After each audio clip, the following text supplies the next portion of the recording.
Well, good morning, everyone. My name is Katrina Fritsch. I'm the Breastfeeding Peer Counseling Coordinator at the State WIC office, and this is the Hug Your Baby Workshop. I want to welcome everyone who is joining us live this morning, and then for anyone who is watching this recording at a later time.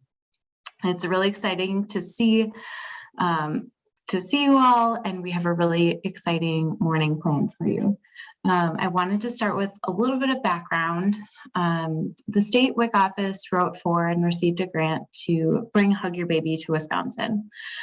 We've offered baby behavior training in the past, but it had been a while. And Jan's Hug Your Baby felt like a really great, uplifting, and confidence building opportunity.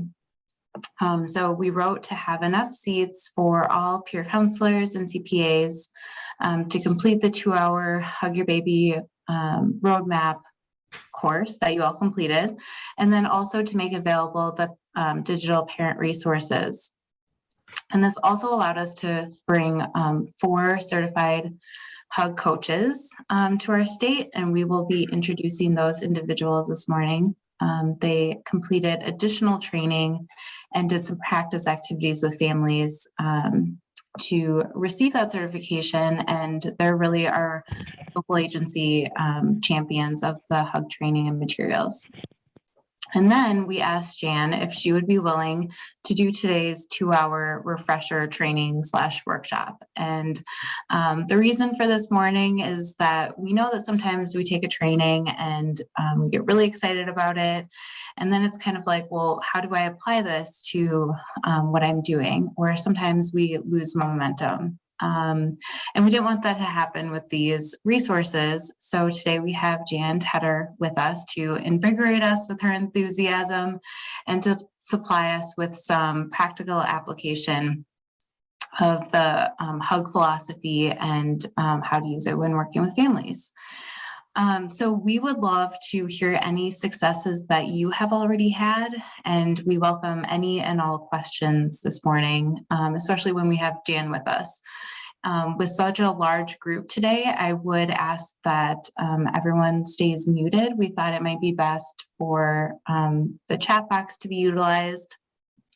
So please go ahead and type in that chat box. I will be monitoring it while Jan is presenting. And we do have time scheduled at the end of each hour to address questions.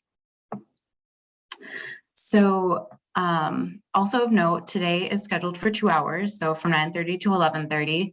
And in order to receive the full 2 hours of continuing education credits, you need to stay for the entire time.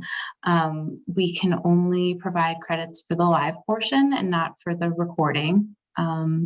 So if something happens today where you can only stay for a portion, please reach out to me. Also, if you are watching as a group, where you're watching this, but you didn't use your email address to register, but you did attend, please reach out to me in that instance as well. We want to make sure that you get the credits for attending. So I think I've covered my bases. I want to welcome Jan Tedder. Jan is a nurse practitioner and a lactation consultant with decades of experience in primary care and lactation support. She researched and developed Hug Your Baby, an evidence-based educational program available in 50 countries and tribal nations across the world. A published author and an international educator, Jan was honored as the North Carolina Maternal Child Nurse of the Year, the 2020 American Nurses Association's Innovative Nurse of the Year, and one of the 2021 Great 100 Nurses of North Carolina. Congratulations, Jan, and thank you for being here with us this morning. I will turn it over to you. Oh, thank you. And I'm so happy to be here. I've had the most lovely time working with Katrina during these months to really pull this program together. And I'm hoping that each of you here today will be inspired by the potential you have to make a difference in the lives of those you serve. So accrediting people wants me to tell you that exactly what Katrina just said, which is I am a developed and am president of Hug Your Baby. So all of these babies are so excited that you are here today because they know that you're going to make it more and more possible for their mothers to meet and their babies to meet their breastfeeding goals.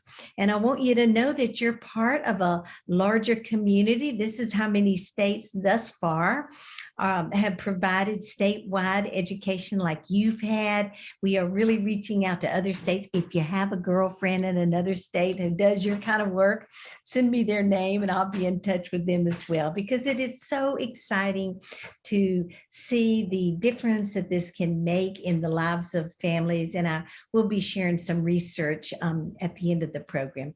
But I also want you to know that you're a part of a larger Hug Your Baby community. As Katrina mentioned, we've got Hug Your Baby materials and teachers all over the world. We do have a 4 times a year Hug Your Baby international outreach. We're having one in November, and I will be sending Katrina that information so she can forward it to you. Any of you would be welcome to join us. It's no charge to join, and it's just a time to hear sort of an expanded understanding of Hug Your Baby from around the world. It's my joy to celebrate with you, your certified hug teachers from Wisconsin, Leah, Linda, Nicole, and Amanda. And I think we'll be hearing a little bit from Leah at the end of this first hour. And if Linda, Nicole, or Amanda are around, I would love to just ask them a question or two about their training during the second hour. So this is the kind of things you hear from the families you serve. Why won't you look at me? You must not love me or love my breast milk. Or this mother who says, my baby wiggles and squirms all night long. Let's add some cereal to my breast milk. Or this daddy who says, she cries more now than she did last week. It must be time to add formula. These are such important statements from families. But what's surprising about these statements is all 3 of these families are describing normal infant behavior.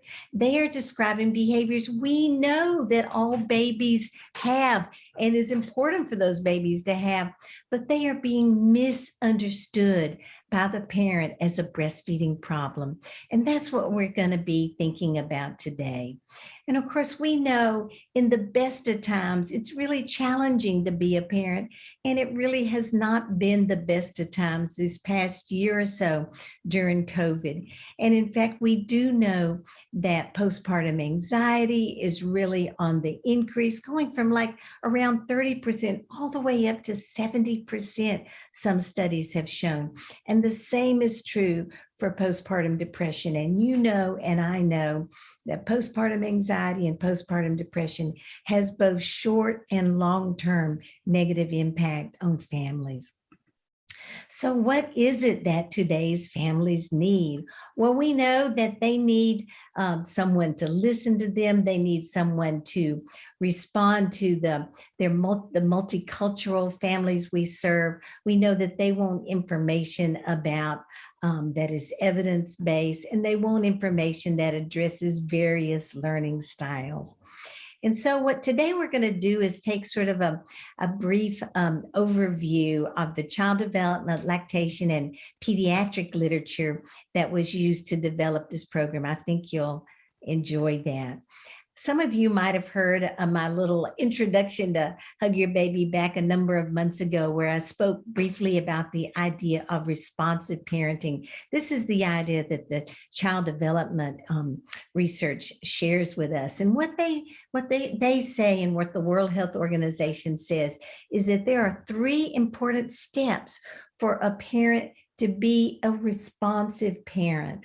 And those 3 steps are, first, that parent must be able to notice a baby's behavior. And we all know that kind of seeing things and noticing things is entirely different. We have to have eyeball exercises and help our parents have eyeball exercises so that we can really notice a baby's behavior. But then we need to understand that behavior, not misinterpret it. We want to interpret it correctly so that then we can take action that will benefit the baby and benefit the family. And what we know is that when families practice these skills, that this is the core of that baby's intellectual, emotional, and social development. And the research is so clear. When parents are able to do that, when that parent can notice a behavior, understand that behavior, and then take action based on that behavior, that there is less postpartum depression in both the mother and the father, I might add. There is increased confidence in the parents. There's increased breastfeeding duration. Of course, there is lower stress, and surprising new research has shown that there is less obesity in these children because families learn to respond to the real communication from the baby, not just assuming that any communication is a request for food. And what we also know to be true is that responsive parenting is key to breastfeeding success. We know that that parent has to be able to understand and see that baby's feeding cues just to get started as a breastfeeding family. But what's interesting is that the research shows that families who are able to breastfeed actually become more responsive to their baby. And this is interesting because actually breastfeeding helps to teach the mother to be more responsive and understanding and interactive with that baby.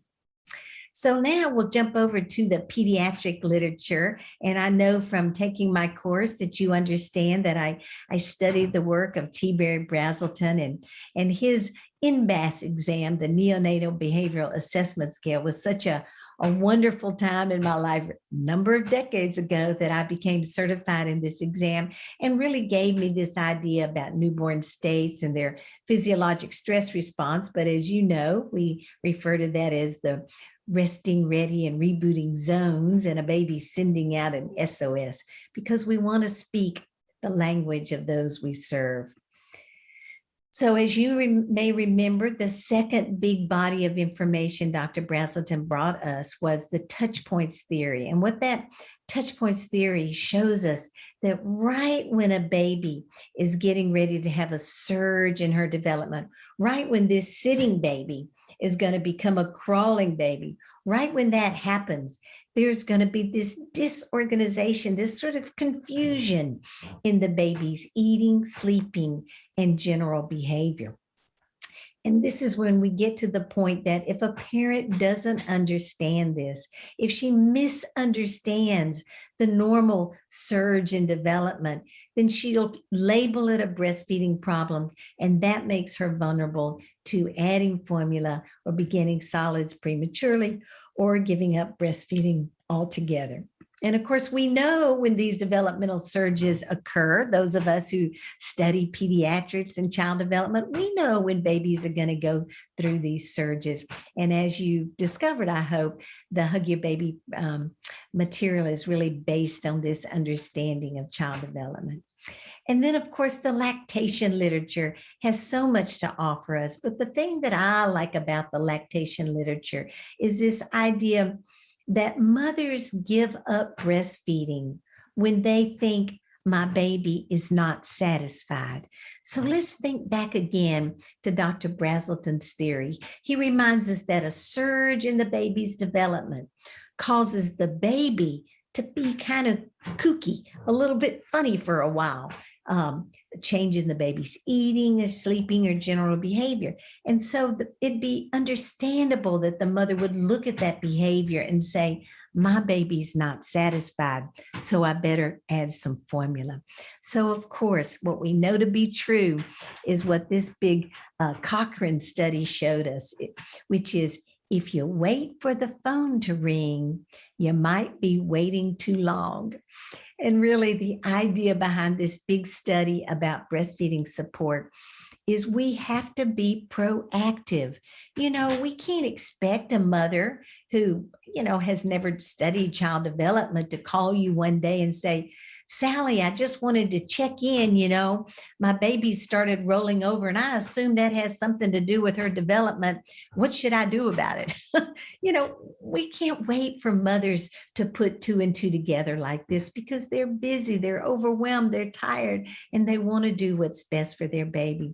So that is what Hug Your Baby and the roadmap is all about, is being proactive, giving this information ahead of time.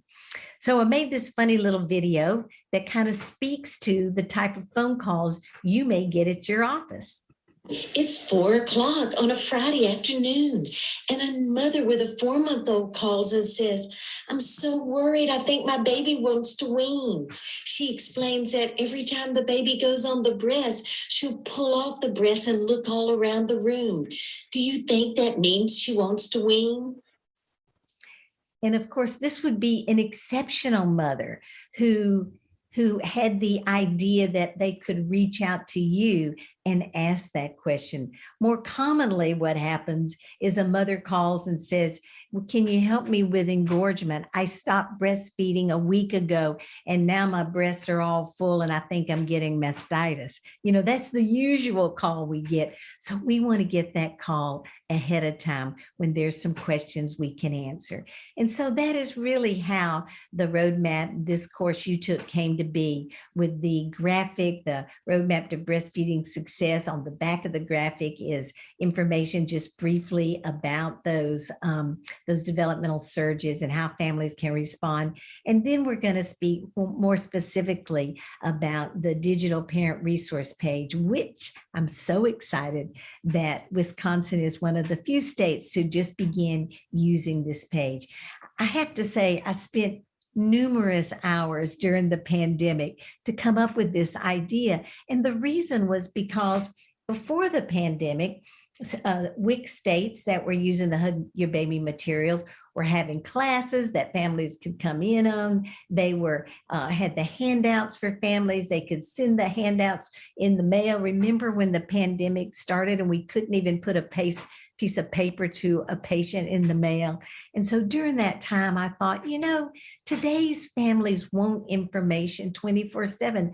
They are oriented toward looking at their phone, their tablet, their computer for information about how to be a good mom and dad. And so let me just pull together all the information we have with Hug Your Baby and include it on a digital parent resource page. And Wisconsin has their customized version of this. So it begins with the Hug Your Baby video for parents, the 20-minute parent education video. The next part, as you pull down the page, is the downloadable Understanding Your and Caring for Your Newborn handout, which families can either read online or download if they want. The next section coming down, of course, is the roadmap. And all of these resources are in both English and Spanish. And we did not just put subtitles on the Spanish. We had the information professionally translated, professionally narrated, so that it's very welcoming to your Spanish-speaking families. And then it starts with this idea at the top about those predictable, what I like to call bumps in the road, because after all, we're talking about a roadmap here. And so let's see what information you would have to share with a family. If they called you, Sally, why is it that my baby's trying to learn something new and she's acting so weird? This is what Sally could do. She could send the link to this short little video. Breastfeeding is an exciting journey for you and your baby. But like with any great journey, there can be some bumps in the road. This roadmap will alert you when your baby's surge and development might cause a change in her behavior. Just as baby is about to jump from one stage of development to the next, like from sitting to crawling, she might temporarily be distracted while breastfeeding, wake up more at night, or be a bit grumpy when she works to learn something new. These temporary challenges can be celebrated as proof that she is developing normally. Click on or download the roadmap for tips on how to navigate these important bumps in the road. Okay, Sally, you're so smart to figure that out and send that link over to that mom. She knew she could count on you. And then, of course, as you pull down the page, what we have is a 1 to 2 minute video on each of these developmental times in a baby's life. So that 1 month old that is learning practicing the difference between deep sleep and active sleep. That 2-week old who's having an increase in daily crying. That mother returning to work. All of these developmental surges in a family's life and a baby's life. We have a little video to help families both understand the baby's development and understand and respond to how it impacts the breastfeeding experience. Then as you come down the page, we have a newsletter for each of the developmental surges again. And say, for instance, this is the 4-week-old baby. 4-week-old baby, and parents are starting to notice that babies sleep oddly. They think a baby must not be getting a good night's sleep because the baby wiggles and squirms half the night. And if they go to the video on the 1-month-old, to the newsletter on the 1-month-old, they'll be able to click the video on a baby's sleep cycles. They'll also then be able to, what I really love was we have a family story. We have a story of a family just like them that is trying to understand their baby's behavior. And by understanding that behavior, having this kind of aha moment about their behavior, they understand that really, I'm doing a great job as a new parent. And these are the ways I can help my baby transition through this step in development. So what we're going to do is just take a few minutes now to have this kind of bird's eye view of these bumps in the road. And with each of these stories, I'm hoping that I can sort of tell you enough of a story that you could imagine someone calling you, writing you an email with these kind of questions. And what I want you to be able to do, and what Christina is hoping that the Hug Your Baby program will bring to you, is kind of heightening your listening ability so that when you hear certain things, well, you don't necessarily take the mother for literally for what she's saying. So when she calls with that 4-month-old and says, tell me how to wean my baby, you know, you would understand, no, that's not, she doesn't really want to wean her baby. What she wants to do is understand why her baby is acting peculiar right now and what she can do about it. So I like to think about these as kind of the oh no moments. So here's one of the oh no moments. A mother calls you and says, I missed your breastfeeding class and I'm so worried that I'm not going to be able to do everything right to take care of my baby. So one thing that Katrina and I talked about just this week was the fact that I do provide a free 2-hour breastfeeding class on Zoom every month. And I started doing this during the pandemic because I was so horrified by the number of women who were not being able to get prenatal education about breastfeeding. I tell you, the literature is very clear on this. We simply cannot teach a mother everything she needs to know about breastfeeding after she's holding that baby for the first time, because she is overwhelmed, tired, the baby's crying, the in-laws are in the room. You know, we really need that valuable, precious prenatal time to give them an overview of what it will mean to be a new breastfeeding family. So I invite all of you to come to one of my classes. I'm going to send you a link tomorrow with the dates of the classes and invite you to come check it out. And if you're comfortable with it and think it would be useful for your families, I hope you will invite your families to join us. And so Christine and I are experimenting with a new idea. I actually added a clickable link to Wisconsin's digital page so that families, if you refer them to take my free class, they can just click on this link and register and are welcome to join us. And so after if they don't come to the class and don't have that experience, that the mother may say something like, I don't think breastfeeding is for me. I've heard about it, but I don't know what's the big deal about breastfeeding. And so we want them, again, to be able to find a place on the roadmap where we give information about the importance of breastfeeding. And here's a little 2-minute description of that. As this baby knows, breastfeeding is best for the baby, for the mother, and for her family. But breastfeeding is a very personal decision. Understanding your reasons to breastfeed will motivate you to take all the steps necessary to meet your breastfeeding goals. Which of these benefits of breastfeeding are most important to you and your family? Research confirms that breastfeeding hormones will enhance the bonding experience, help you feel closer to your baby, and decrease postpartum depression. In addition, breastfeeding strengthens your baby's immune system, helps prevent childhood illnesses such as respiratory infections and gastroenteritis, and decreases the risks of lifelong illnesses such as asthma, obesity, and diabetes in your baby. Mothers who breastfeed have decreased breast and ovarian cancer, less cardiovascular disease, and a lower risk for diabetes. They even lose their pregnancy weight more easily. Families with a breastfeeding baby are less sick and miss less work than do families with formula-fed babies. Breastfeeding families have fewer medical expenses and save money by not buying formula. Though babies and mothers benefit from any breastfeeding, exclusive breastfeeding until 6 months significantly increases all these benefits. And again, remember that all of these videos are in English and Spanish. So imagine that Elizabeth here is one of the breastfeeding peer counselors, and she gets a call from LaMonica, and LaMonica says, you know, I came to that breastfeeding class. I really, really want to breastfeed, but I tell you what, my mother-in-law keeps saying, you are making entirely too big a deal about this. My son was not breastfed and he's pretty good shape, don't you think?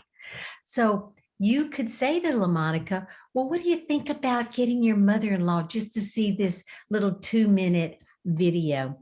Sometimes having that information come from outside the family can be more comforting to that young mother-to-be who doesn't want to be in any kind of confrontation with her mother-in-law. So think about ways that you could refer families to that little video.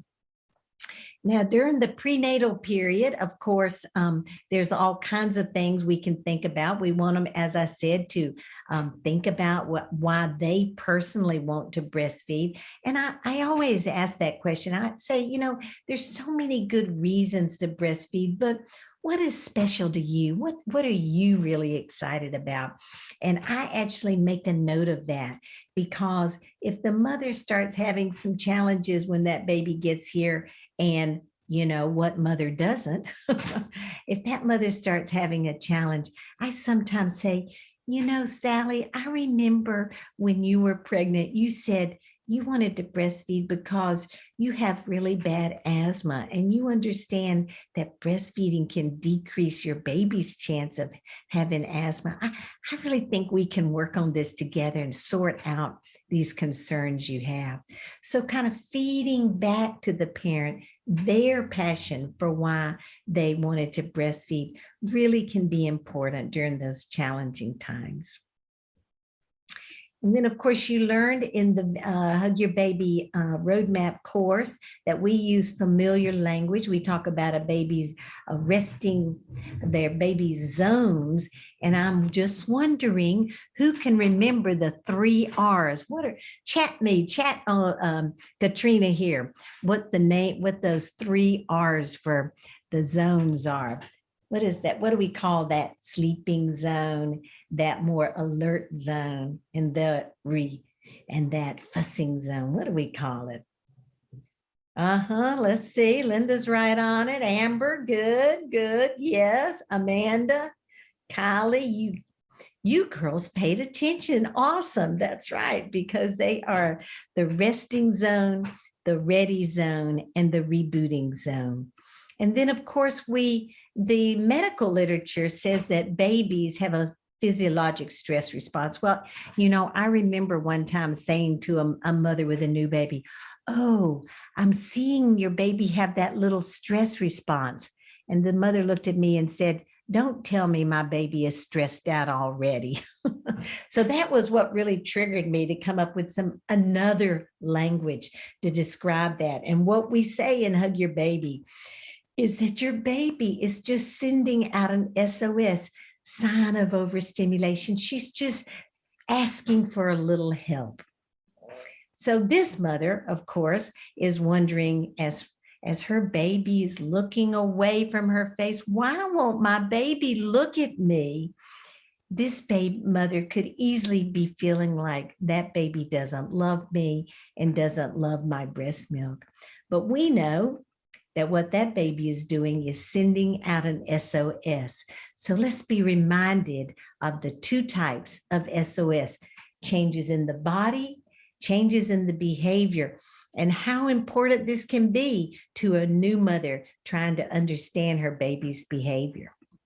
The second parent skill is recognizing when your baby sends out an SOS.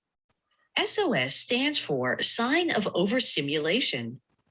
All newborns are at times overstimulated as they adjust to being out in the world. Babies born early SOS more often. The first way babies send out an SOS is with changes in their body's skin color, movement, and breathing. This baby, who was born a few weeks early, shows these body SOSs. See how his face turns a bit red in color? His muscles jerk and shake, and his breathing gets faster. The second way babies send out an SOS is with changes in their behavior, spacing out, switching off, and shutting down. This baby demonstrates the first behavioral SOS, spacing out. Watch as Jan plays with the baby by shaking a rattle. The baby begins to look like she is staring into space. Spacing out is a sign of overstimulation. This baby demonstrates the second behavioral SOS, switching off, described in the medical literature as gaze aversion. The harder the mother tries to get the baby's attention, the more the baby looks the other way. This switching off is a sign that the baby is trying to manage the amount of stimulation she takes in. Mothers are relieved to learn what this behavior means, and that it is not a sign that the baby is rejecting her. This baby demonstrates the third behavioral SOS, shutting down. Again, we see Jan playing with the baby. Though the baby is momentarily engaged with this play, she soon begins to get drowsy and shuts down as a response to too much stimulation. When you notice your baby having an SOS, you wonder how to help. You can respond to an SOS by decreasing stimulation and increasing support of your baby. Decrease stimulation by speaking quietly to the overstimulated baby. Increase support by holding your baby's hands against his chest or gently swaying him. Putting your baby skin to skin or breastfeeding him will also decrease that SOS. This is little Maria, who's now 2 weeks old, but she has a special story because she decided to come into this world 4 weeks early. Well, of course, because I've had 4 kids, I kind of know what to expect. And in the hospital, she just had little tics where she would jerk or her eyes would roll in the back of her head and she would just fall asleep at the drop of a dime, and we would change her clothes or weigh her even.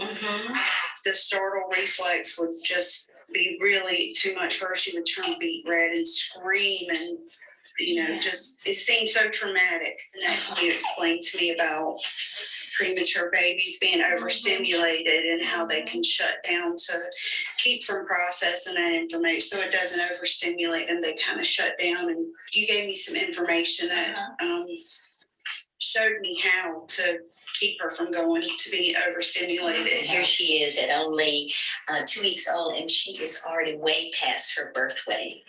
So yeah, this is 6 months later. With Miss Tedder's help, we learn how to keep our babies comfortable and how to make sure that we don't overstimulate our babies. And because of that, we have a 6-month-old superstar.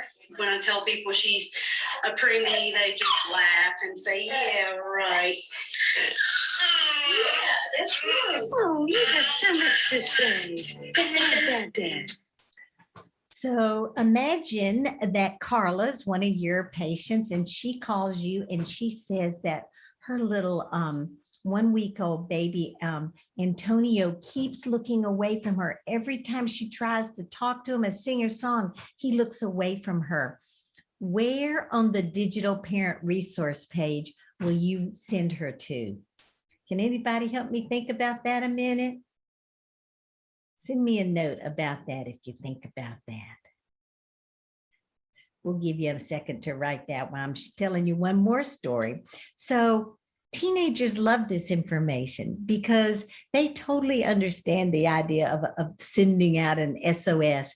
And let's hear what a sophisticated understanding of a baby's behavior a teenage mom could have once she understands a baby's signs of overstimulation. I thought it was really special the way that Carson communicated to us as a tiny little baby. And I wondered if you would share a little bit about how you learned to read his body language and what that meant to you. Yes, when we were talking, you were showing me some of the little signs, like him squinting his eyes and him like moving his arms wildly and his legs. That means that he's been overstimulated. So we tried different things, like putting his arms close to his chest and swaddling him and rocking him back and forth, and that seemed to help. You can tell the difference between when he's being overstimulated versus when he's just closing his eyes and being calm. Yeah, I remember. I love that when we talked about this, you said you were going to teach your sister and your mom, and so y'all all were paying so much attention to these little ways that babies communicate. That's great. Yeah. Babies are very smart, smarter than what we think they are.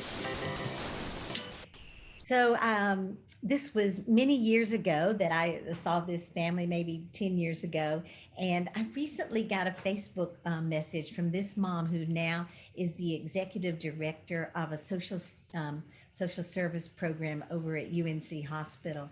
So you just never know how far and wide the care and the education that we give families will go. And just to remind you about these little newborns, they can look like they're going to sleep when really they're having a shutting down SOS. So if it's kind of eating time and the baby gets overwhelmed by trying to get to the breast, the mom's pushing up pillows and got her glass of water, put that baby skin to skin, and then that will alert that baby to eating time again. And of course, every one of these families want to know, how can I tell when my baby's hungry, and how can I tell when my baby's getting enough to eat? And of course, we're going to give them information about their baby's stool count. So back to your digital parent resource page, under the birth section, obviously, is when they're going to want to know how to tell when their baby's hungry or has enough to eat. Congratulations, your baby is here. These next few days are filled with wonder and joy and a bit of normal and healthy worry. Now is the time to take important steps to make sure you meet your breastfeeding goals. On day 1 and 2, mother's first milk, colostrum, contains important body-building proteins and antibodies to fight infection. Since a newborn's stomach is the size of a marble, he eats only about a teaspoon or 5 milliliters at each feeding. Fortunately, colostrum is very concentrated and perfect for your newborn. Most babies experience cluster feeding on day 2. They want to eat more frequently when mother's milk is about to change from colostrum to more mature milk. Putting baby frequently to the breast will both calm the baby and build up mother's milk supply. By day 3, baby's stomach increases from the size of a marble to the size of a table tennis ball. Now baby can eat 1 ounce, which is about 30 milliliters at a time. Feedings will occur about every 3 hours or so. However, like most adults, baby may be hungrier or less hungry at different times of the day. Most babies need to breastfeed 8 to 10 times in 24 hours. A newborn has special ways to communicate that she is hungry. She might bring her hand up to her mouth, smack her lips, or wiggle and squirm like this when she is ready to eat. Early swaddling or pacifier use makes it harder for the baby to communicate those important early signs of hunger. Therefore, most professionals recommend delaying swaddling, pacifier use, and feeding with a bottle until breastfeeding is well established, at about 2 weeks of age. Bringing baby immediately to the breast after birth, practicing lots of skin-to-skin time, and providing only breast milk, unless you have a medical problem to address, will increase your milk production and help you build a good milk supply. Family, friends, and professionals are here to help you on your breastfeeding journey. But remember, your baby can be your greatest teacher. Watching for early signs of hunger and keeping track of baby's wet diapers and of the number and color of baby's stools will reassure you that your baby is getting plenty to eat. Contact your medical provider or a lactation specialist if you have any breastfeeding concerns when you get home. So Ellie is a mom who came to my breastfeeding class, and she calls you from the hospital after her baby has just been born 4 or 5 hours ago and says, little Francois, he only gets on the breast for like 10 minutes or so. I'm afraid he's not getting much to eat, and my breasts seem just like they did yesterday. Well, see, you could refer her, send her the link right there in the hospital to that birth video, and which will remind her that that baby's only eating a half a teaspoon or a teaspoon at each feeding now at just a few hours old. Remember that these newborns also have that magical CCK hormone, which helps with digestion and relaxes a baby. It makes them so relaxed that they look like they're finished feeding if they only nurse for about 15 or 20 minutes. So because you understand that, if a mother asks you about that, you can tell the mother just to put the baby skin to skin, and in about 5 minutes or so, that hormone level will go down and they'll be able to help the baby finish her meal. And we also want these mothers to know about the magic of compressing the breast to increase the amount of fat that the baby gets to eat. This 5-day-old baby hesitates frequently during his breastfeeding session. I encourage mother to use compression to increase secretion of the fatty milk from the upper outer portion of her breast. Rather quickly, we see the baby's jaw drop as he takes long, deep draws of milk from the breast. When the mother stops compressing, the baby slows down his suckling.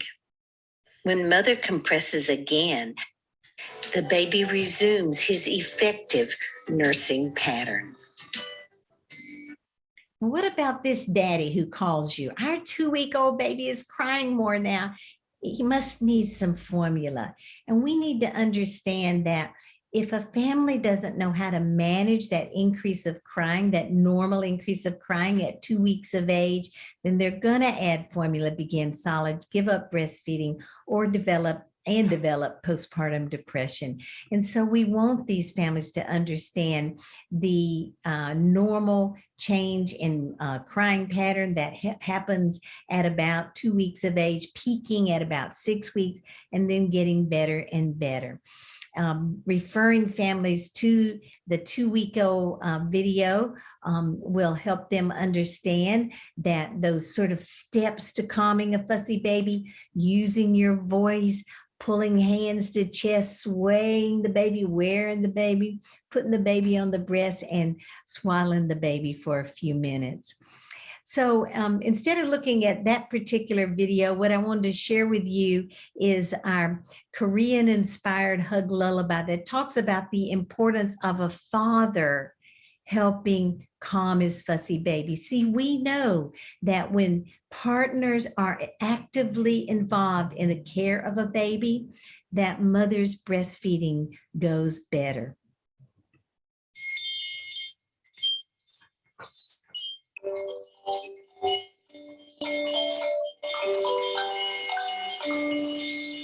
My daddy knows how to help when I've lost my way. He holds my hands to my chest, softly calling my name. Sometimes I feel so My face gets red as can be. He helps me settle and rest, smiling calmly at me.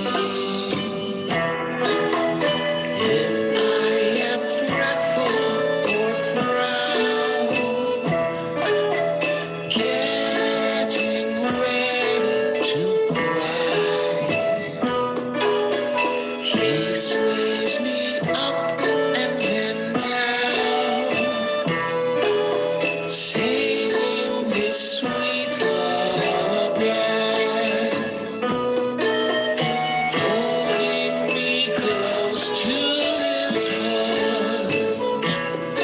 He helps me get a new start. My daddy always comes through. He knows just what to do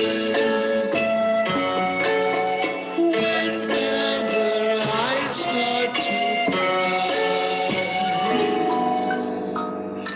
He sings this sweet lullaby.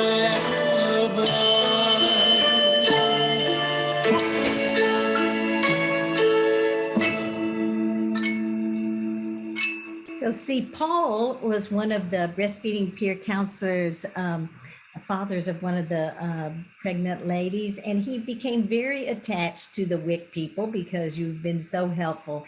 And when he called about baby Johnny crying more at 2 weeks of age, that breastfeeding peer counselor sent him this link, the link to the 2-week old video. So, and then said, let me call you tomorrow and let's talk about some of these ideas and tips for managing normal crying in a healthy baby like yours. Now, here's a story you hear from a mother with a 1-month-old. I would wake up every time he made a whimper at night thinking he needed to breastfeed. I just was exhausted. I didn't get any more than an hour of sleep at a time, and that was a maximum. He seemed frustrated. I seemed frustrated. We're both crying in the middle of the night. And so you recognize that right away is that developmental surge of the 1-month-old, where the baby is sorting out his active and deep sleep. So Camille hears this from about baby Edwina, and she just has a conversation about these 2 types of sleep and reassures the mother that this is normal, and sends her the link to help the mother understand what active and deep sleep look like. Having learned about her baby's zones and SOSs and how to help her baby eat well and calm down, this mother wonders how this information will help her baby sleep well. She is surprised to learn that babies have 2 kinds of sleep: still deep sleep and active light sleep. This baby shows us what still deep sleep looks like. Her body is still. She surprises her mother by not responding to any stimulation. There is no movement of her eyes, and her eyelids stay shut. Her breathing is deep and regular, and she makes no sounds. Every hour or so, a newborn will transition from this still deep sleep to active light sleep. This baby is in active light sleep. Her eyes flash open. She puckers her mouth, makes sucking movements, vocalizes, and can even smile. But the baby is not waking up. She is just transitioning from her still deep sleep to her active light sleep. In only a few minutes, we observe that she transitions back to still deep sleep. Her parents are delighted to learn that important brain development occurs during the active light sleep cycle.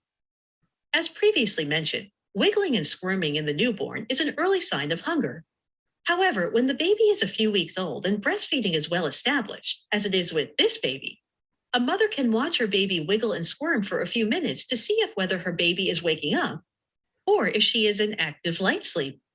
This well-fed baby transitions from active light sleep back to still deep sleep and stays asleep for a longer period of time. Don't worry if you are still learning to identify these sleep cycles. Being confused at times is normal for attentive and loving parents. You'll be an expert before you know it. And of course, that mother that called you and said, should I wean my baby who's 4 months old? And because every time she's on the breast and the dog walks by, the baby just pulls right off the breast, and she just will not stop practicing rolling over. I lay her on the floor and she rolls over. I guess the breast milk is just not enough for her now. But you have on your listening ears, you recognize that as a normal developmental surge that this mother is telling you about. And you send her that link, you get on the page with her and say, let's talk about that normal behavior of a 4-month-old. A 4 to 5-month-old is on the way to exciting motor and mental development. Notice this baby's determination, frustration, and then surprise by rolling over.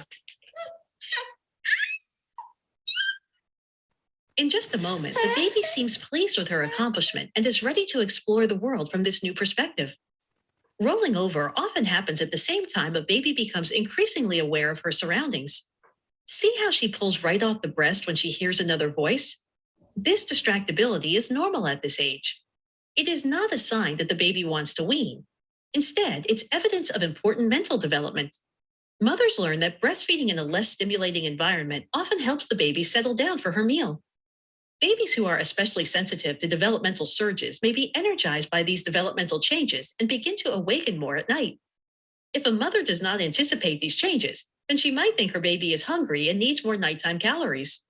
However, mothers who understand developmental surges can continue the breastfeeding pattern that was working before the changes began. So now your baby's getting on up to about 6 months old. And remember, when a family calls you, all you have to do is glance down at your roadmap. And you can download the roadmap from your computer and have a hard copy in front of you where you make your phone call. So if a mother with a 6-month-old is calling, you can have a sense of what is going to be going on in that baby and what that mother may be talking about. So this family is concerned because grandma said, you'd better stop breastfeeding or you're going to get bit. Because of course, that 6-month-old has developed that first tooth. And we know that that if families learn to pay attention, if that breastfeeding mother pays attention to that baby, if the baby is adequately latched, the baby's tongue covers that tooth, so he cannot bite his mother. So we recommend that families, if the baby starts getting kind of bored, restless, acts like he's done, just take that baby off the breast. And so you can refer that family to that 6-month-old video and review those important elements of starting solids and getting his first tooth. Because look, this baby, I'm having such a great time. It's so much fun having teeth and real food all over my face. It's a time to celebrate and not be worried about. Now, on up to 9 months, we know that the main thing going on with these 9-month-olds is that they can really develop that separation anxiety. My baby cries whenever I leave the room. We know that because of that developing object permanence and separation anxiety, that these babies will start waking up more at night. So let's see. I have a message here. I just have another couple of things to talk about, but I want to give Leah a minute to chat because we can cover these last 2 things before our in our next hour if we need to. So Leah, are you with us now? Yes, I'm here. Oh, there you are. Good. So Leah is one of our, hey Leah, nice to meet you. Nice to meet you as well. Yeah, is one of our new certified hug teachers. And I know we are covering a lot of information and an overview or review today of what people have already studied. But how about sharing with the crowd just a little bit about your experience? We're going to talk more specifically about the hug strategies next time, although I know you had an awesome story to tell. So just whatever comes to your mind about sharing your experience, we'd really appreciate. Yeah, no problem.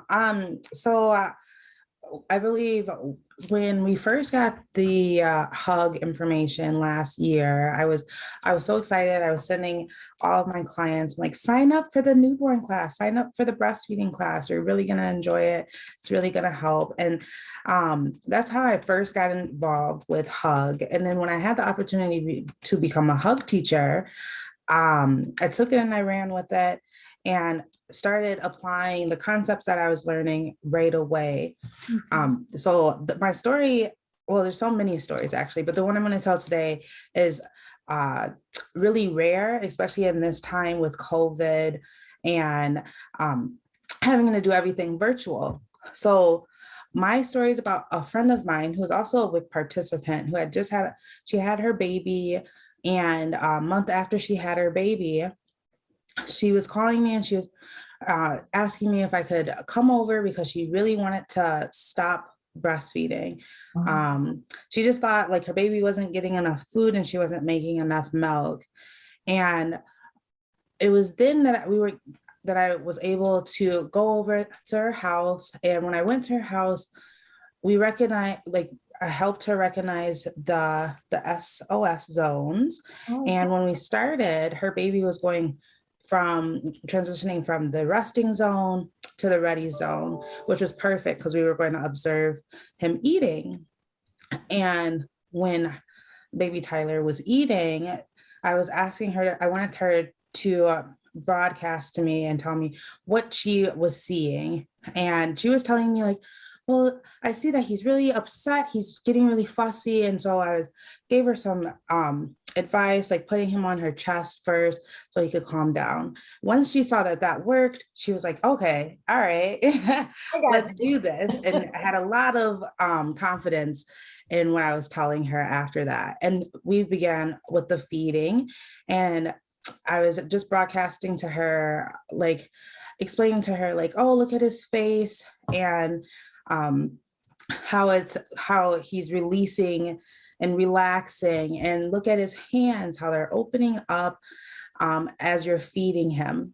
And she was feeding him only on one side, and she would stop because she would see that he was getting tired. And I asked her, I was like, so what are his hands looking like? What are you seeing, from his body actions? And she's like, well, they're still a little clenched. And I'm not sure if he's completely full, but he looks like he's full.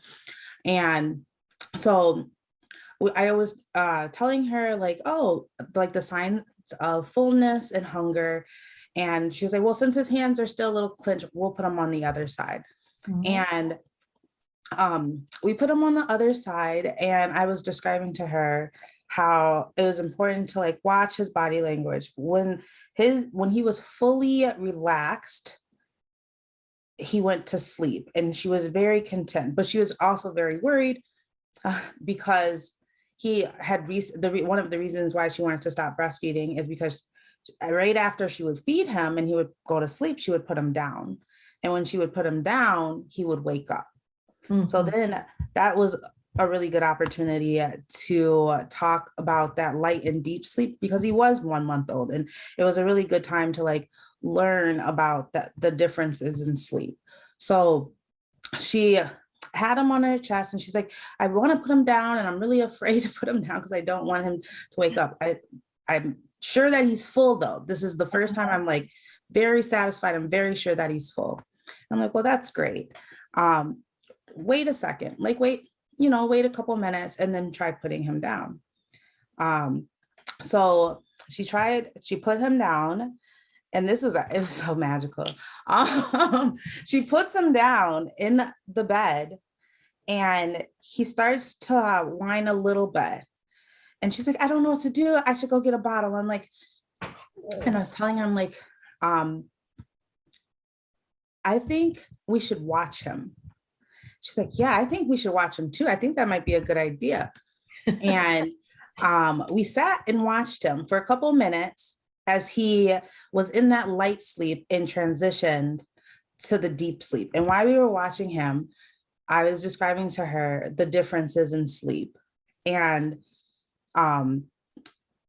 so as he went to sleep and got into that deep sleep, it was really funny because the next day she called and she's like, yeah, I've been doing that every single time he goes to sleep. And I've gotten so much sleep, more sleep than I've gotten over the last month. I wish I'd known this earlier. Yeah.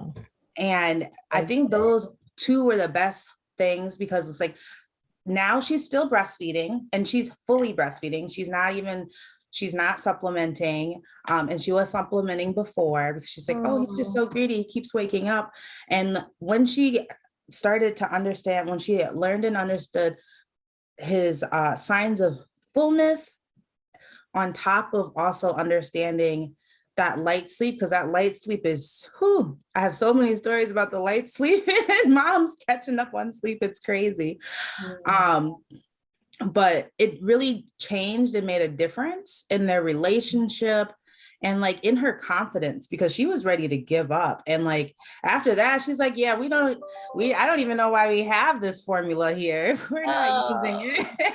That's great. That's so great. And Leah, it sounds like for you were doing two things. You were using your own eyeball exercises in the sense that you were watching carefully and understanding that, but you were also giving the mother the opportunity to increase her observations and then explain what she was noticing. So that idea we had about responsive parenting, first the mother needed to notice it, then she needed to understand it, and that you were able to do both of those things. So yeah, and a wonderful story. Yeah, she's very satisfied. This is her second baby, and she's like, I wish I would have known this with my first baby, because this is amazing.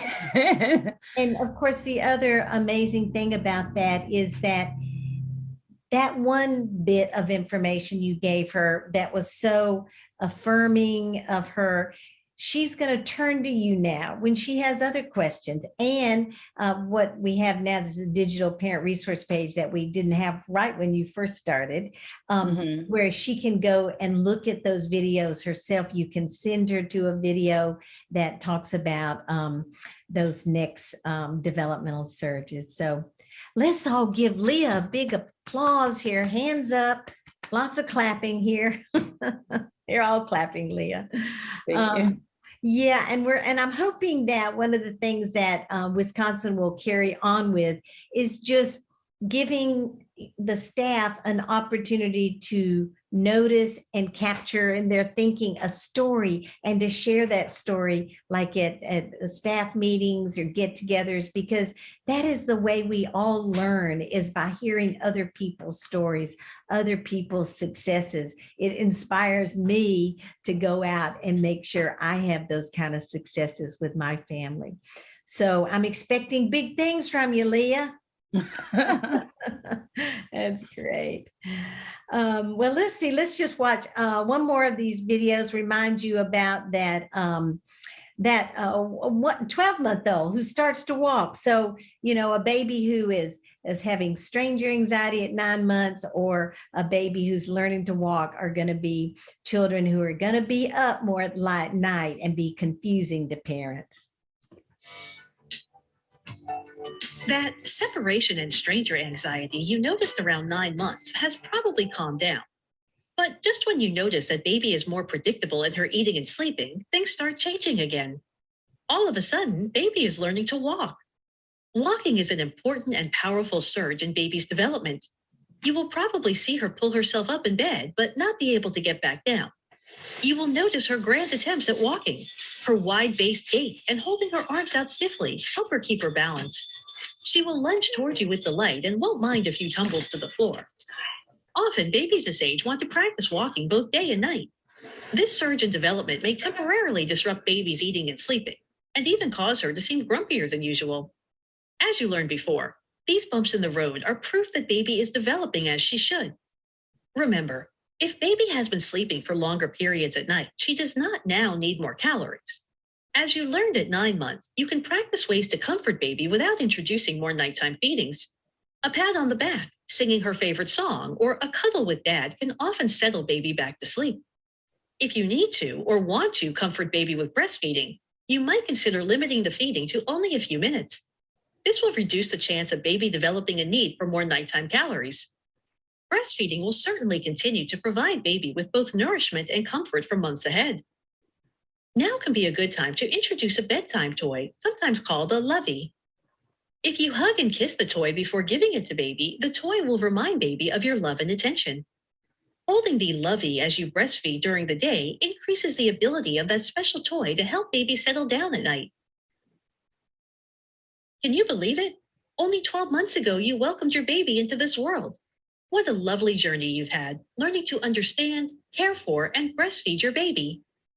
You have learned to look closely at baby's behavior, to consider how baby's development impacts this behavior, and to know when to ask for help navigating any bumps in the road. Celebrate all you have learned thus far as you continue traveling the road to breastfeeding and parenting success. So I really think we need to celebrate the fact that these breastfeeding mothers are superheroes. It's amazing what they're doing. And so they really deserve the kind of attentive, responsive, and timely information that's connected to the age of that baby. Welcome back, everyone, to our second hour.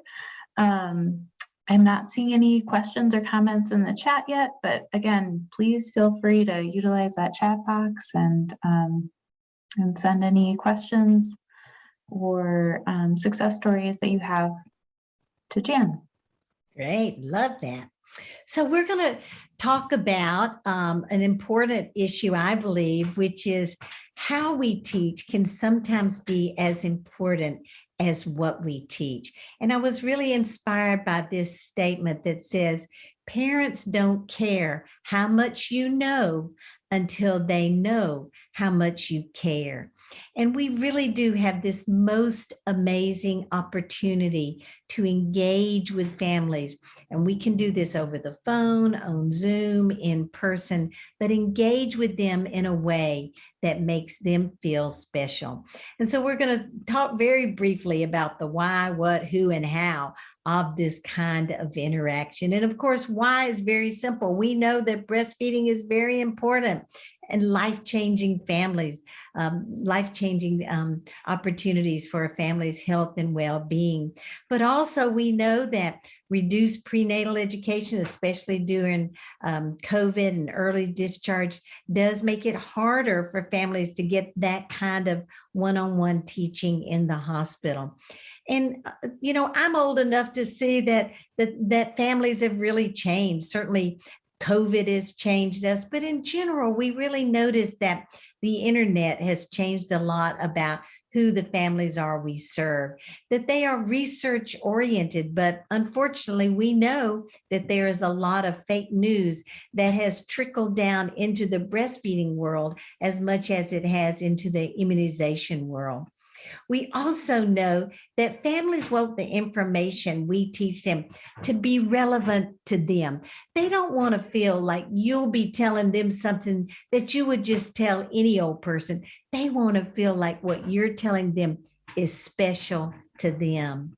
And they also want you to know that we learn different ways. Some of us learn visually. So seeing the roadmap picture and seeing those videos is going to be helpful to that family.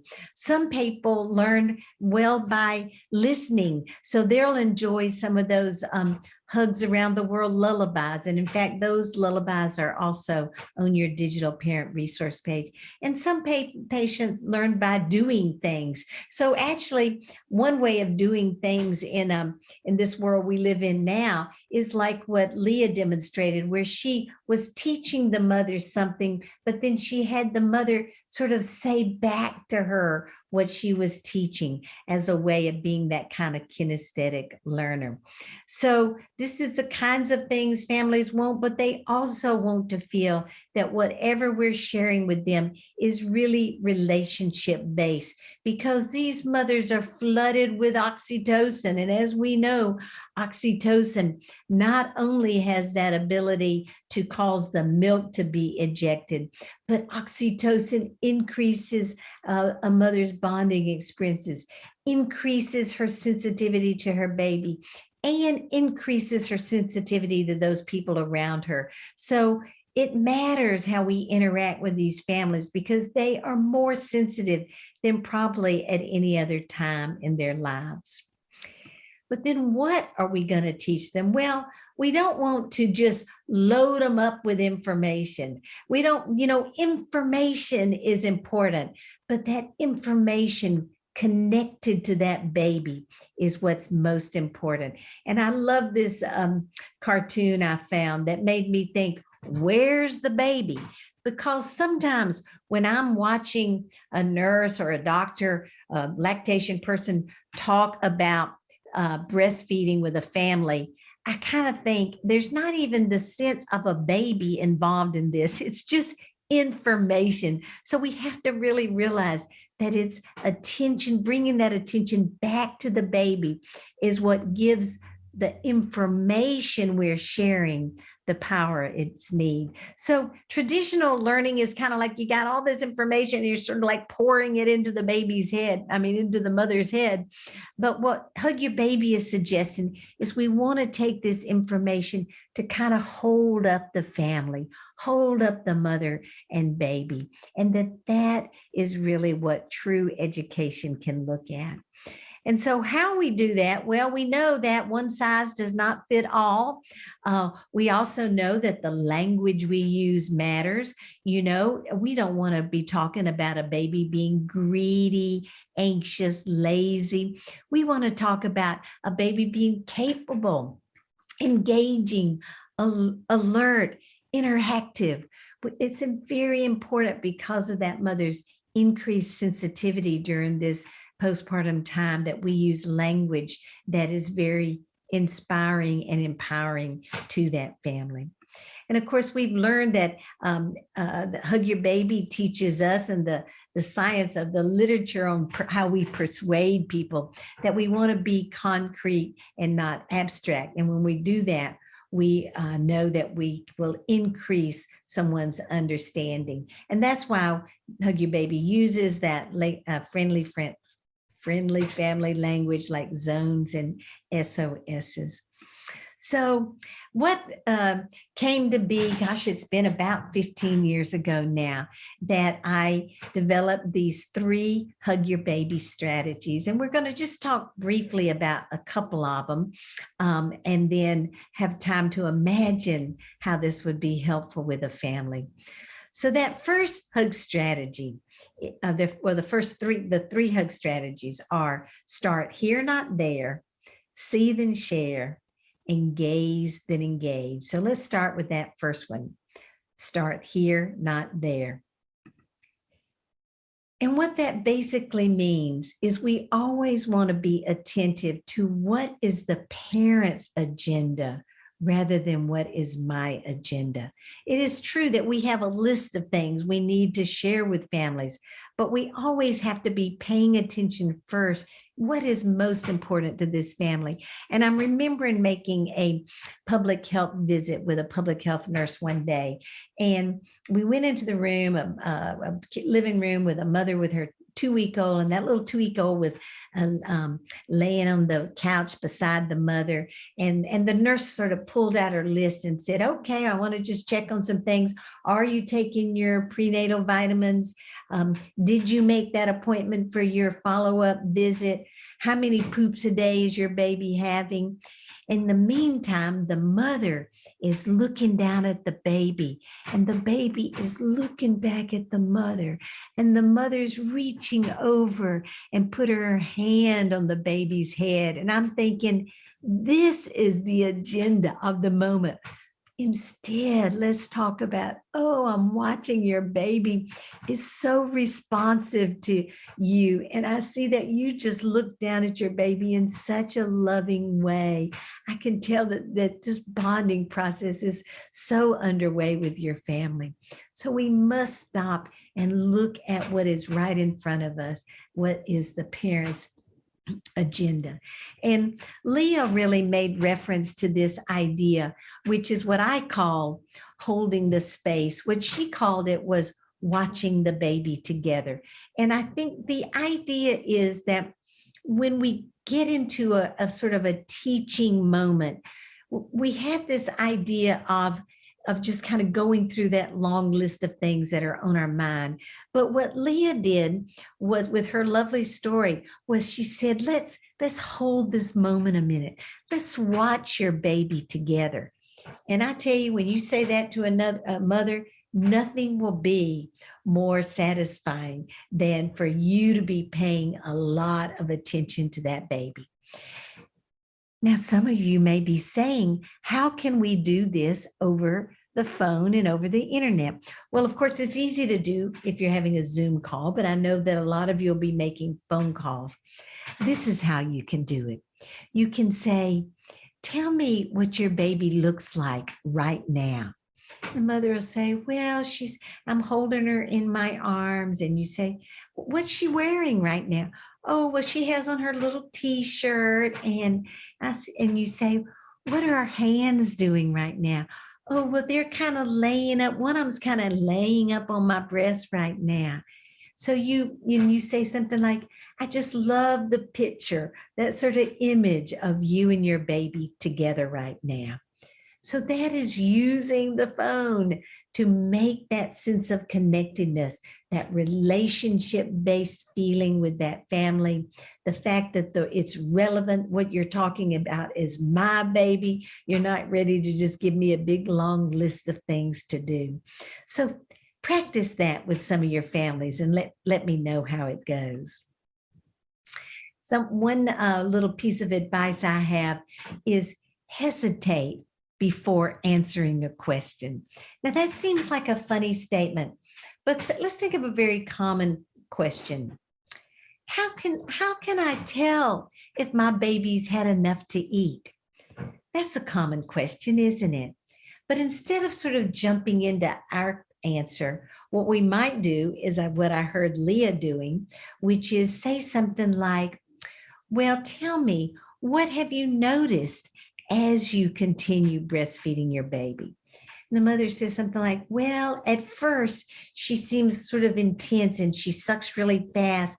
And then after a while, she starts slowing down on her sucking. And then you say, well, what do you notice about her sort of muscle activity when she starts to slow down? Oh, well, I think I noticed that her muscles get kind of relaxed and they're just kind of like flopped on top of my breast. And you say, oh, this is so interesting. It seems like this is your baby's way of saying, I'm starting to have enough to eat now. So the idea is that her question can become her competence. See, it really doesn't do us any good if you are always the expert in the family. We want that mother to feel like she's the expert. So using these strategies for teaching can sort of change her question and her sense of lack of confidence into a sense of confidence and competence. And then the other thing I love to think about is this: expect to be surprised. It is really the truth that in my entire career, I have just been overwhelmed with how surprised I will be by the behavior of a baby, the competence of a mother, the amazing ability a parent has to look down and understand a baby's behavior, a baby's amazing efforts to try to engage with those parents. If we expect to be surprised, we will start seeing more and more behavior, more and more communication from that family. So as a way of celebrating, expect to be surprised, I like to share a little image, a little art exhibit I found on the internet that was over in Paris. And it is, as you can see here, it's a sculpture of two giraffes. But what happens if we expect to be surprised? We're looking at those two giraffes. They're kind of cute. We say, well, we'll walk around the corner and look at those two giraffes. And all of a sudden, those two giraffes change into an African elephant. Oh my gosh, what am I seeing? I thought there were two giraffes there. I go back around the corner, and what do I find but two giraffes? It's just such a great example of when we open ourselves to the possibility of being surprised. We may think we're going to see a giraffe, and we actually see an elephant who then becomes a giraffe again. And this is the kind of really inspiring and lovely moments we can have with new families. So the next hug strategy is see, then share. And I know our new certified hug teachers bumped into this special frog from Costa Rica. Does anybody know the name of this frog? Some people call it the red-eyed frog. Some people call it the green toad frog. It has different names in Costa Rica. Do anyone know the names of this frog? Nope, I don't see an answer coming through on chat. Well, you know what? It's not really a frog. It is modern dancers. Oh my gosh, I'm surprised again. It's modern dancers. How many modern dancers? Y'all chat me an answer. How many modern dancers do you see there? Let me see. See what you say. Chat me an answer here. Let's see. Well, a couple of you think you see 3, 5. That's a lot of modern dancers. But in fact, there are 5 there. 1 in the middle, 2 on each side, and then 2 different ones down here where their legs are. So see, now this again is an example that if we have in our mind what we expect to see, for instance, you're going to go spend some time with a teenage mother, and you have this idea, you know, this teenage mother, I'm not expecting much in this interaction and in this behavior of this teenage mother. So if you have that attitude, you might be going into that room and see a frog. You see a frog because you're expecting to see a frog.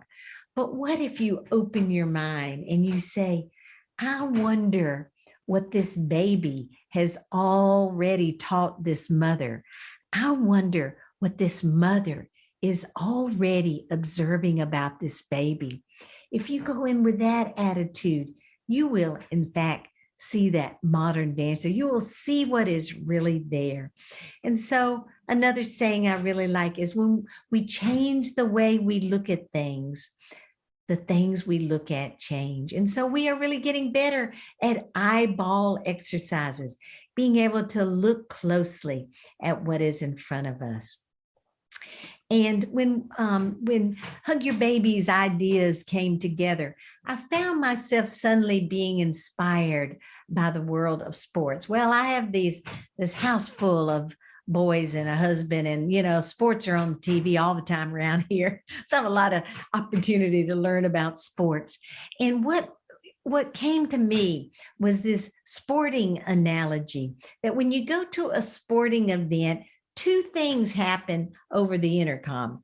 The first thing that happens is broadcasting. And broadcasting means we hear that person saying, she's coming down the court. She spins to the left, then turns to the right, just in time to shoot off the basket before the guard gets close.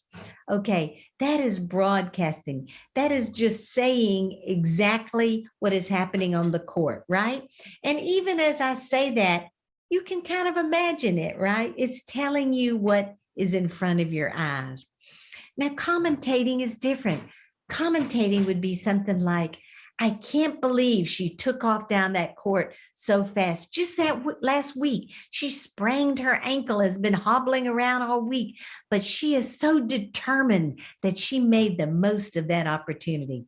So commentating is telling you the importance of what you're saying. Broadcasting, saying exactly what you see, and commentating, describing the importance of what you see. So let's look at this breastfeeding mother. I'm looking at her, and I want to just make sort of a general statement about her. I might say something like, oh, your breastfeeding is going so well. "Oh, you look like you are really enjoying breastfeeding." Well, what we think about that is that that is a general or a global statement instead of a specific statement. So let's change that up a little bit. Instead, what if I broadcast something like, "I see that your left hand is supporting your breast and that you're compressing the breast just a little bit so your baby can get her mouth over the nipple. The baby is so well latched. I see that her upper lip is rolled up and her right hand is reaching over and patting your breast." Those are very specific observations that I am broadcasting. I am just saying exactly what I see the baby doing. And then I might say something like, "With such a good latch like that, most mothers find that breastfeeding is comfortable. If the baby gets off with her latch, it may create a little bit of pain and you'll want to relatch the baby." So that is commentating. That is giving the mother a little bit more information about what she's doing. But that broadcasting helps that mother see and understand exactly what she is doing correctly. And what I like to do is broadcast 3 times before I commentate. Because if I make 3 observations about that baby, that mother is increasing her observations of that baby. That mother is feeling like, "You are really paying attention to me."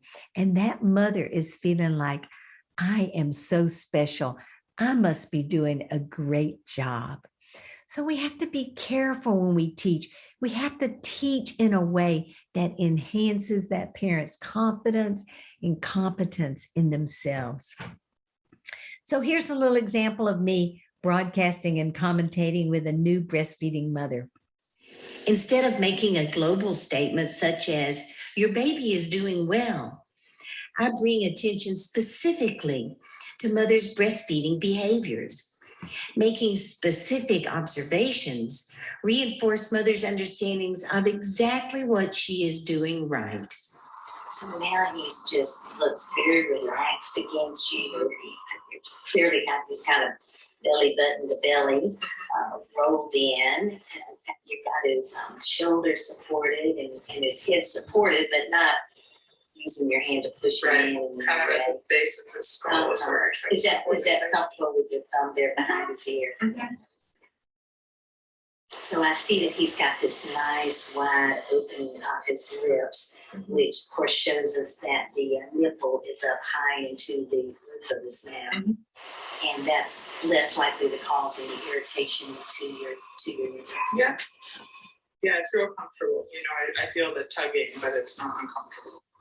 Of course, what's always important is that you and your baby figure this out together. Yeah. We learn together.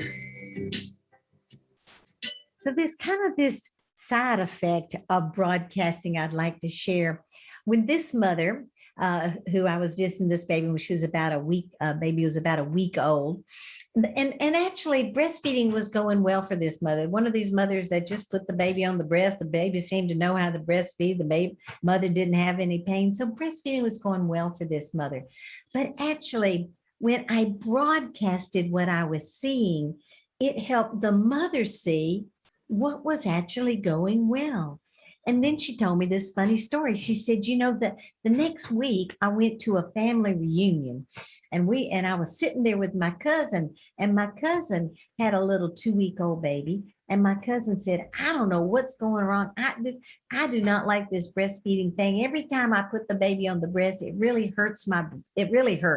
And I think I just got to stop doing this breastfeeding thing. Well, this mother, she could have just said, well, I don't know, breastfeeding is going great for me. What's your problem? That wouldn't have been so helpful, right?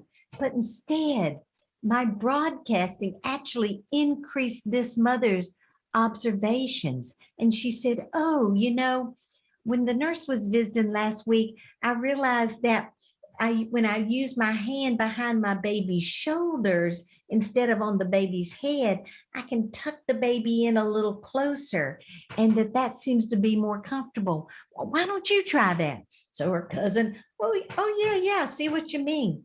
And then my patient says, and I noticed that my baby had this really wide open mouth, and the nurse said that if it's not very wide, I can just stick my finger in there and kind of tug the baby's chin down. Why don't you try that and see what happens? That her cousin sticks that finger in, pulls the chin down, and said, oh my gosh, this is the first time I've been comfortable breastfeeding ever since I started this journey. So see, that's an example where broadcasting can not only help the parent you're serving, but you are educating her so that she will pass the joy on to others. Okay, now let's see, gazed and engaged. Gazed and engaged mean assessing what is the parent feeling. And we're all good at doing this in real time. It's harder to do it over the phone, but all of us can notice when there's a little quiver in a mother's voice, a mother's sort of underspoken, very quiet. And so what we're doing then is actually trying to assess that feeling and then reflect on that feeling. So maybe Camille calls you again about Edwina, and when she starts talking, she says, well, I just wanted to be back in touch with you today. And you could say something like, well, Camille, you're just a little bit quiet today. How are you and your baby doing? She says, well, I'm just more worried because I just am confused about knowing how I can be sure that she's getting enough to eat. And so then you have acknowledged that mother's feelings, and you've connected with her by acknowledging those feelings. And now you can send her that video on that birth where we know it talks about those early feeding cues and monitoring those stools. That will be very empowering to this family. Because what we know is that stress is contagious. If the mother is feeling stress, research has shown that the stress hormones in the baby immediately go up. They can do mouth swabs now to assess for cortisol elevation, cortisol levels. And so that when a mother is feeling stress, they can identify elevated cortisol levels in the mother's saliva and in the baby's saliva. So whatever we can do to connect with that family to lower that mother's stress will be enhancing the care of that baby.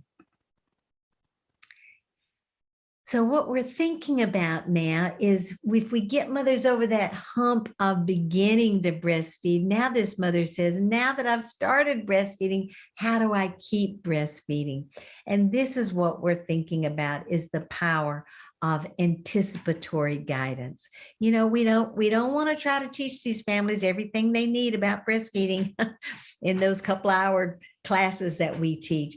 We want to help them know what's in front of them, which is why I'm so excited that Wisconsin is using the digital parent resource page, where you can listen out for the concerns of your mamas. You can find that information on the roadmap and send that information to the parent. So I've been thinking about this lately, kind of what I think of as looking in the rear view mirror. I was thinking about how, as time goes on, as I talk to more and more WIC families, more and more WIC professionals, what else am I learning about the amazing dynamic strategies that we can use to teach and support young families? And a couple of things came to mind. One was this idea of catch her being awesome. This is really part of what we get to do with broadcasting. We get to point out her success. So I'm saying to this mother in this picture, Look at that baby look up at you. She's looking up at you like you just hung the moon. And look at that mother. Look at your face. Seems so relaxed and engaged as you look down at your baby. We need to point out these successes.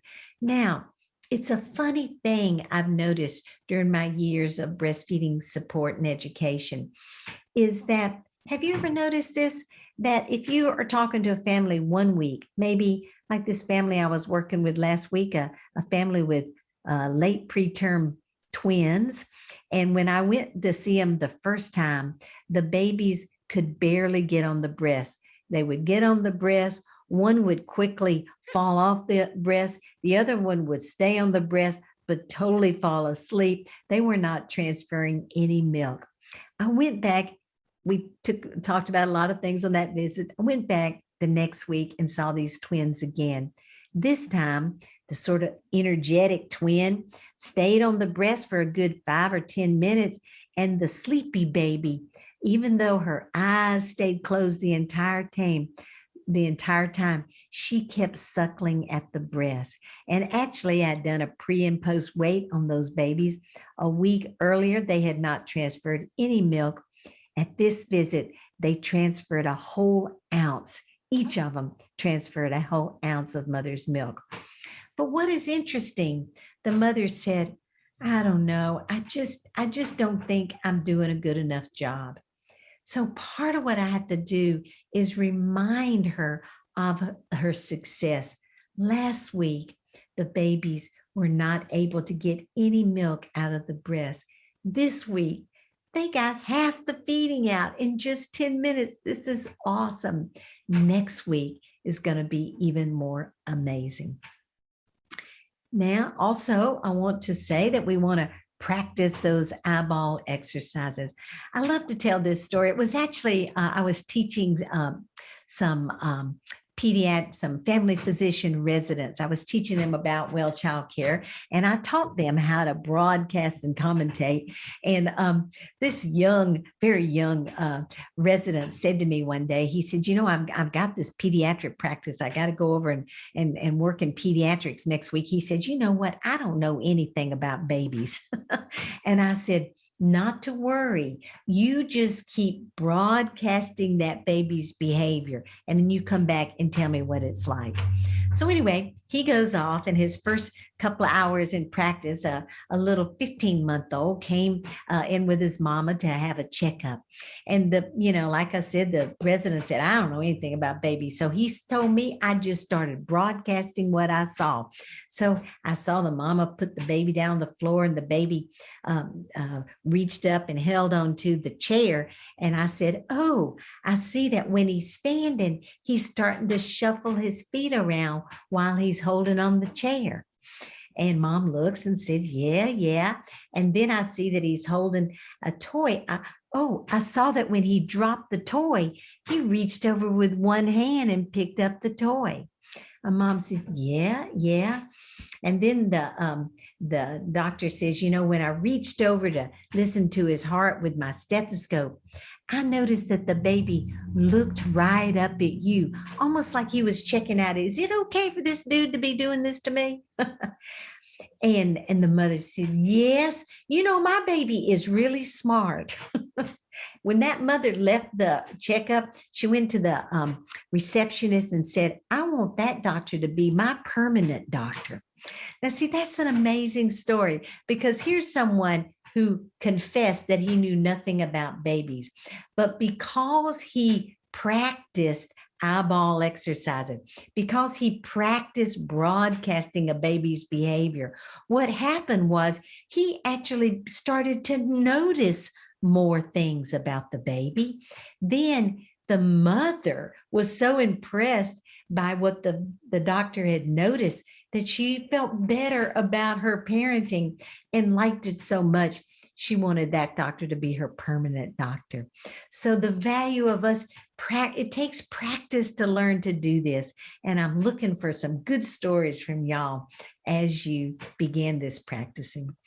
And then, of course, I like to normalize what is normal. And one of the things I like to say it's normal to be confused. If you feel a little bit confused right now, it's normal to be confused. You will become more and more an expert on your baby every day of the week.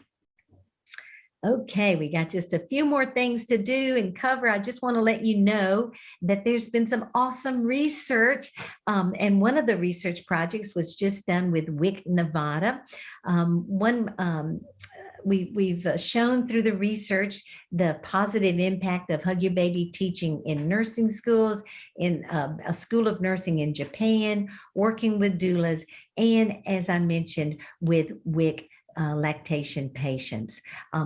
We have an article that's already published in Clinical Lactation. Katrina can make that article available to you if you're interested, talking about Hug Your Baby at New Mexico WIC. A second article is just been accepted for publication in the Perinatal Journal, Education Journal article about Nevada WIC. So we're very excited about that.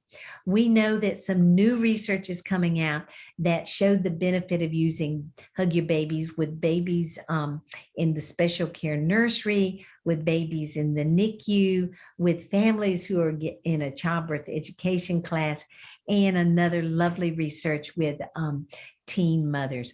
But I wanted you to also know about this most amazing research that has been accepted for publication in an international lactation journal called Women in Birth. This was done in Japan with a big control and intervention group. And what they showed was simply teaching the Hug Your Baby 1 to 2 hour class to parents. And if you have a chance to give them an opportunity to practice some skills like putting on a diaper or swaddling a baby, but teaching that material decreased postpartum depression. This is really important because we know how important postpartum depression is. So we know that it's important if we can do some simple, cost-effective interventions that can really make a difference. Okay, so golly, we've talked about a lot, and I'm getting ready to show you the results of your training that you had. But before we start, I'd like to get your opinion about the training we've had today, both the first part where we talked very specifically about the key elements of Hug Your Baby and the use of the digital parent resource page, and the second hour where we talk more specifically about Hug Your Baby strategies.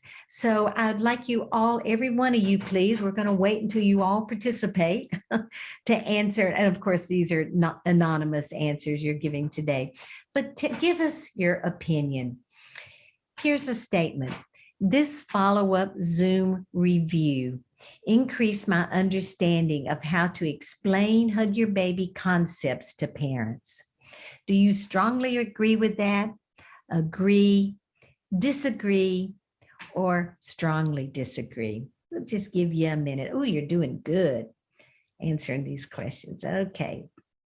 The second question, this follow-up Zoom review increased my confidence about referring parents to the Hug Your Baby digital resource page. So how are you feeling about your confidence about that? I strongly agree that I feel more confident. I agree, I disagree, or I strongly disagree. And the last question, this follow-up Zoom workshop on hug strategies, the second part that we've just reviewed, increased my ability to teach parents more effectively. What is your thinking about that? Because, you know, your ideas, your feedback really matters, because I'm going to be teaching some other WIC folks from around the country, and the information you provide will really help us increase that, our training. So let me just give you a few more minutes here. You're doing good, almost done. A couple of you, take a minute. Click, click, click. All right, lovely to hear from you. Let me just get a little screenshot here of your response, and we'll look at it together. Oh, there's a few more of you chiming in. That's great. Thank you, thank you, thank you. Yeah, that's great. And the last one. Oh, y'all did great. Okay, so what we see here is that at the end of this class, all of you either strongly agree or agree that this class was helpful, that regarding your ability to connect with the digital parent resource page. Again, most of you strongly agree, and agree a little bit of two folks, not so much. And the Zoom workshop helped me with understanding the increase my ability to teach families. So thank you for sharing your information. As I said, that is really important to help us continue to improve our program. Okay, now let's get, yeah, go ahead. Sorry, do you mind if I interrupt really quick? Please, there were a couple of positive comments that just kind of added to this poll. And then I do want to let you know that we have a question on clarifying sleep cycles, if we are able to address that. But yeah, why don't you go ahead and ask that question then? Oh, you want me to clarify them? Or is there more of a question? So would you please clarify the length of sleep cycles, deep versus light? I've heard both 20 minutes and 1 hour. Perhaps this varies by age. Yes, in fact, it does vary by age. It varies by gestational age too. These late preterm babies, they're going to just wiggle in between light and deep sleep every 5 or 10 minutes. In average, I think you're right, somewhere around 20 minutes, 30 minutes, we'll see a baby kind of go from a deep sleep to light sleep for a few minutes, wiggle and squirm for 10 minutes or so, and then go back down into deep sleep. And what happens is, as the baby is allowed to do that, the baby starts putting these sleep cycles together. So instead of waking the parents up the first time they wiggle up to that active sleep again, that baby learns to put 2 or 3 of these cycles together. And that's how the baby learns to sleep longer at night. It's pretty exciting. Okay, so you're going to get an email from me today that will give you your certificate for both the first class and the second class here. Again, you have to have stayed for the entire class in order to get that credit. If you were only able to stay for part of the class or not attend, just download the appropriate certificate and put your just name and date on that. And then also I'm sending you a link to this upcoming International Hug Your Baby meeting for any of you who would like to attend. So let me go through. You probably remember that when you were taking the Hug Your Baby course, we asked you some questions before the course and after the course. And of course, we were thinking about both your knowledge about infant behavior and your plans to use this information with families. Now, we want you to know that your scores on your pre and post test were completely confidential. They are not shared. Your individual scores are not shared with leadership at WIC. But of course, we use that information to understand what you're learning and what is new information for you. And you might have also noticed that you all passed. And that's because we intentionally set the program up so that you had to make 70% to pass. If you didn't make that, the hosting system asked you to retake a couple of those questions until you pass. Because again, this was not a test to say how smart you were. This was a test to say, how are you learning? What more do we need to help you with in order that you have a better understanding of baby's behavior? And in fact, you all did great on the pretest. The average pretest score out of 213 folks who took the test was about 74, but your post-test score was way on up there at 93. So you did great in increasing your knowledge about a baby's behavior. Now, the second set of questions you might remember is we ask you questions like, what do you currently do? Do you currently teach parents about SOSs or sleep zones? And then what do you plan to do? And the reason we ask that question is there's really very exciting literature in behavioral medicine that helps us understand that if we intend to take new action, it increases the possibility that we will actually take that action. And so that's why we wanted to know if you had a change in your thinking from the beginning of the course to the end of the course. And when we gave a statement like, I routinely teach parents about signs of overstimulation, you then answered that with strongly agree, disagree, or strongly disagree. So our new best friends here are the blue and the orange because we want you to strongly agree or agree that you are going to be using this material in the future with your family. So let's look at your responses here. Do you currently teach parents about overstimulation in a baby? And you'll see on the before slide that there's a whole lot of disagree and strongly disagree. So that there, from the before until the after, that you were really made a change in your thinking about that you intend to now teach about overstimulation. Again, we're wanting to see the gray and the orange and the yellow go away and more of the blue and the orange. So do you teach about an increase in infant crying at 2 weeks? Yes, you made a big change after the course. Do you teach about differentiating between active light and still deep sleep? That was, almost 75% of you did not teach that before you took this class, but now you intend to teach it. What about changing in a baby's stool patterns at that 4 or 6 week time? Again, at least half of you were not teaching about that, but now you intend to. What about that distractibility in a 4-month-old? This is a very common time that nursing strikes can begin because a mother misunderstands that normal distractibility and tries to kind of force the baby back on the breast, and that can certainly cause that baby to have a nursing strike. So look at that improvement there. That's very exciting. About separation anxiety at 9 months.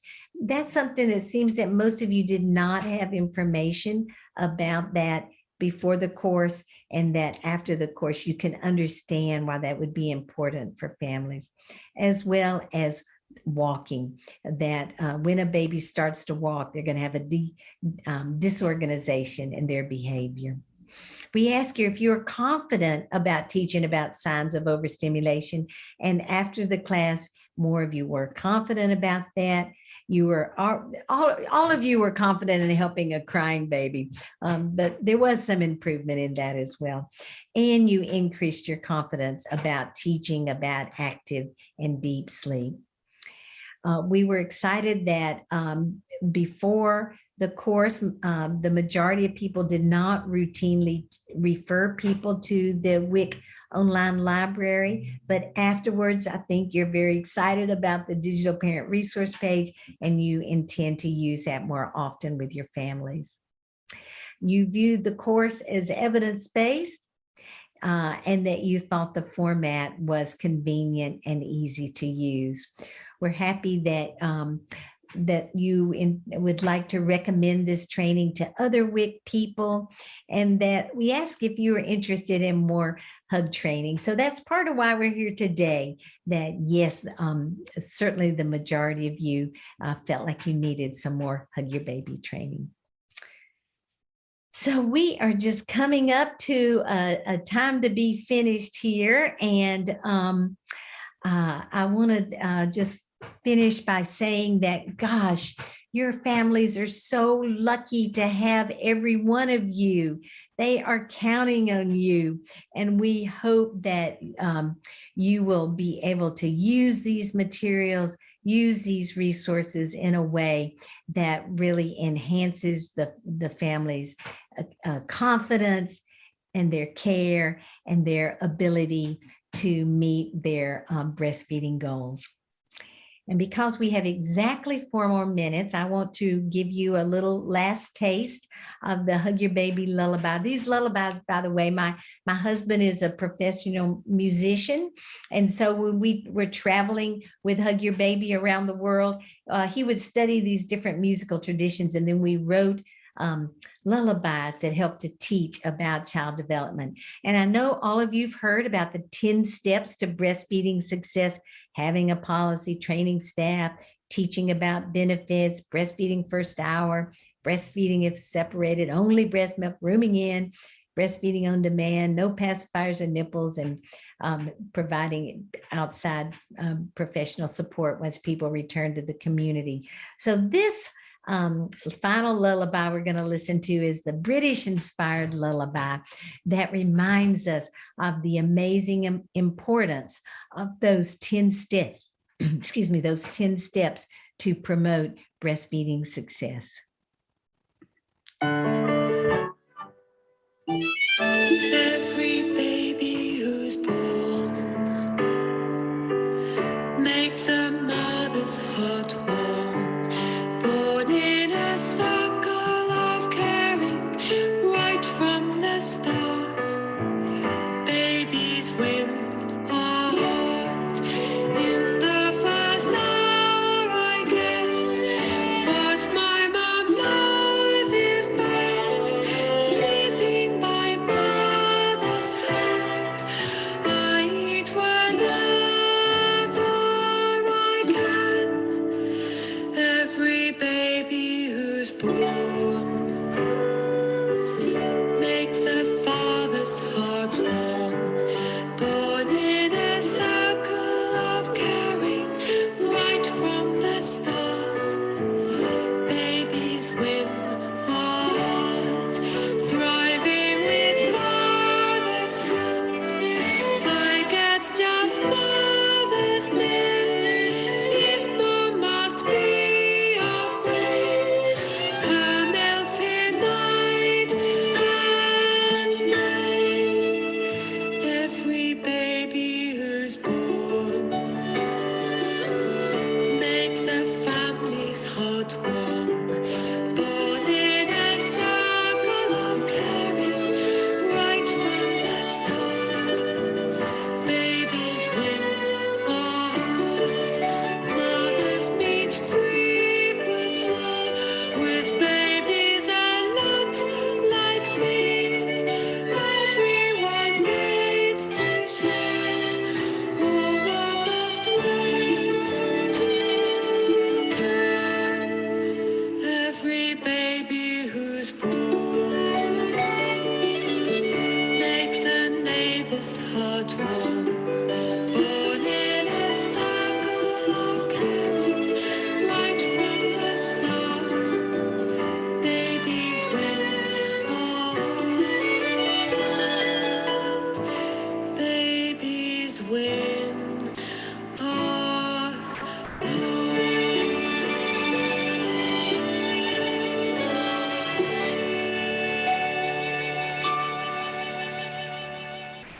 Okay, bye-bye. Thanks, Jan.